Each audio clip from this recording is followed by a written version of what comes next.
Oui, c'était un CDD qui était consacré à deux points. Le premier point, c'était de voir comment organiser, encadrer les manifestations culturelles pendant les vacances scolaires, notamment la sortie du Kankoran et la danse dénommée Djambandong. C'est des activités très populaires qui très souvent entraînent des violences. Le deuxième aspect, c'était le championnat populaire, communément appelé Navetan, qui également entraîne souvent des troubles à l'ordre public. Donc le principal objectif, c'était de voir comment travailler ensemble pour éviter cette question de la violence qui sévit pendant les vacances scolaires et qui sont généralement le fait soit du mouvement Navetan ou bien des manifestations culturelles. Sur le premier point, des mesures assez importantes ont été adoptées. Il s'agit d'abord de mettre en place un comité de gestion et de surveillance des manifestations culturelles. Dans ce comité, nous aurons des notabilités, les notables des différents quartiers. Nous aurons également certains chefs de service, les forces de défense et de sécurité. Et ce comité sera représenté au niveau, à la base, par des cellules. Et nous aurons 4 secteurs, normalement, ou 5 secteurs au niveau de la commune.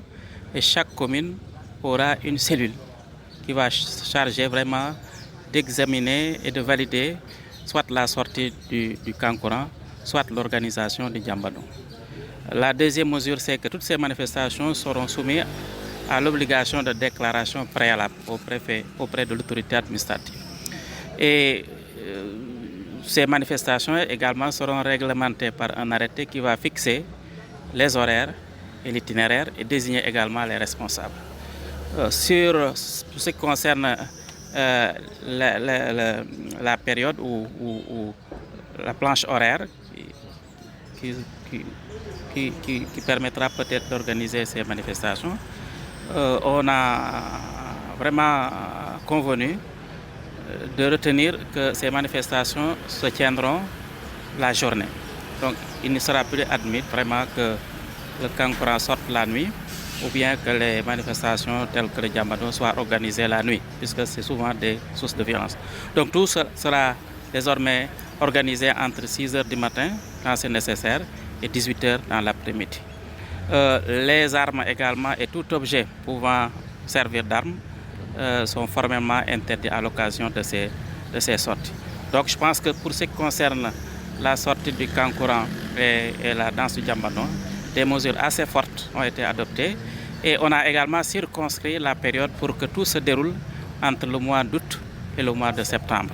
Donc à partir du mois de septembre, on doit tout arrêter pour permettre vraiment la reprise des enseignements apprentissages. Donc sur cette question, voilà ce qui a été retenu et tout sera sanctionné par un arrêté que le préfet va prendre vraiment pour que ça puisse être appliqué dès cette année. Pour ce qui concerne les Navetans également, on est largement revenu sur la question des délais.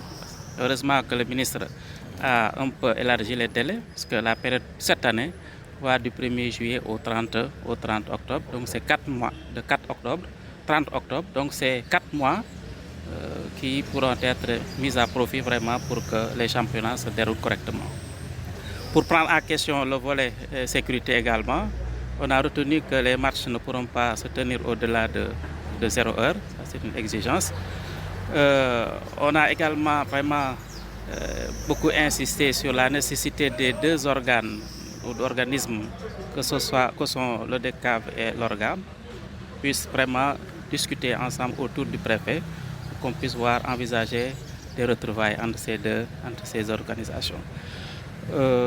Nous avons souhaité également vraiment pour que les ASC intègrent dans le programme d'activité des activités qui touchent à l'éducation pendant les vacances, des activités qui touchent à la question de la santé, de l'hygiène et de la salubrité. Et je pense que le DECAV et l'organe vont travailler sur ces questions pour qu'on puisse avoir des programmes diversifiés et ne pas se focaliser uniquement sur l'activité sportive.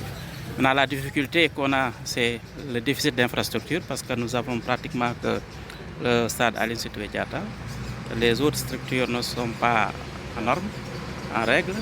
Et il y a également la commune qui a engagé un projet de réhabilitation. Donc c'est une nouvelle donne également qui sera prise en compte peut-être pour cette année. Nous avons beaucoup proposé également, pour vraiment compte tenu du nombre d'ASC, du nombre de matchs, que la méthodologie soit revue pour qu'on puisse avoir le moins de matchs possible, ce qui peut-être va faciliter l'organisation, étant donné que les infrastructures ne suivent pas le rythme d'augmentation des ASC.